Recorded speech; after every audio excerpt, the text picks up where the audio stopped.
Light তো দেখছি প্রচুর লাইট আছে, হ্যাঁ। লাইটের প্রচুর অপশন আছে, যার যত লাইট লাগবে মোটামুটি সব রকমের লাইট আছে, তাই তো? হ্যাঁ, লাইট আপনি ইভি নিতে পারেন, আপনার ছোট ছোট গাড়ির জন্য নিতে বাইকের পারেন, জন্য দেখতে টোটো পাচ্ছি এখানে বাইক আছে। সবকিছু পেয়ে যাবেন আপনি।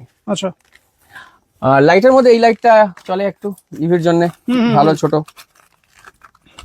সিঙ্গেল এগুলো তো ছোট ছোট প্রাইস, এগুলো প্রাইস তো একটু কম বোধ হয়, একদম কম, 58 রুপিস। 58 টাকা করে পেয়ে হ্যাঁ। যাবে।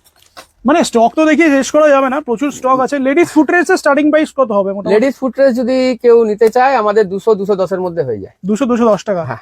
এবার অনেকে তো এই যে বাইকের কয়েকটা দেখালাম জিনিস, এবার যে অনেকে বাইকের জন্য কোয়ারিজ করবে, তো বাইকের ক্ষেত্রে কি কি অ্যাক্সেসরিজ পাওয়া যাবে? বাইকের আমাদের মোস্টলি হচ্ছে আমাদের কাছে লাইট, নানা ধরনের এসডিজি লাইট হোক বা Original পাওয়া যাবে। একদম অরিজিনাল হুম, অরিজিনাল লাইটই আমাদের কাছে আছে, দেখিয়ে দেবো। ওয়ারেন্টি ওয়ালা আইটেম থাকে আমাদের কাছে, হেডলাইট বগেরা আপনি ওয়ারেন্টি পেয়ে যাবেন আমাদের কাছে। হেডলাইট? হ্যাঁ, যেটা হেডলাইট থাকে এগুলো উইদিন ওয়ারেন্টি, এক আচ্ছা, বছর ওয়ারেন্টি দেওয়া এই হয়। যে হেডলাইটও পাওয়া যাচ্ছে? হ্যাঁ, ওকে, এটাও পেয়ে এগুলো কি যাবেন original warranty। সব, তাই তো? সব অরিজিনাল, না হলে ওয়ারেন্টিটা দিচ্ছে কি করে? আচ্ছা, এগুলো প্রাইস মোটামুটি কত কি বলা যাবে এগুলো? এগুলো এখন মানে যেহেতু এটা কেউ ডিলাররা নেবে না, এরা তো নেবে আপনার সব কাস্টমাররা, তো একদম, এইগুলো একদম। আমাদের আউটলেট থেকে নিলেই ভালো, বেটার। এগুলো পেয়ে যাবে, তাই তো? হ্যাঁ।